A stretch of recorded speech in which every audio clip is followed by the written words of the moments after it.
Buongiorno. We are looking at how to pronounce this name of Italian origin.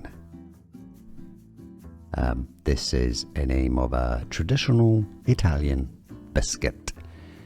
We'll be looking at how to say more names from Italian cuisine. Ricciarelli is how it's said in Italian. Ricciarelli.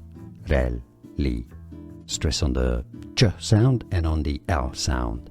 Ricciarelli, or in English you could say it as Ricciarelli. Buongiorno. We are looking at how to pronounce this name of Italian origin. This is a name of a traditional Italian biscuit. We'll be looking at how to say more names from Italian cuisine. Ricciarelli is how it's said in Italian. Ricciarelli. Stress on the ch sound and on the l sound. Ricciarelli, or in English you could say it as Ricciarelli. Here are more videos on how to pronounce more confusing words and names too many mispronounced. Like this video if you found it useful. I appreciate your support. I'll see you soon and thanks for watching.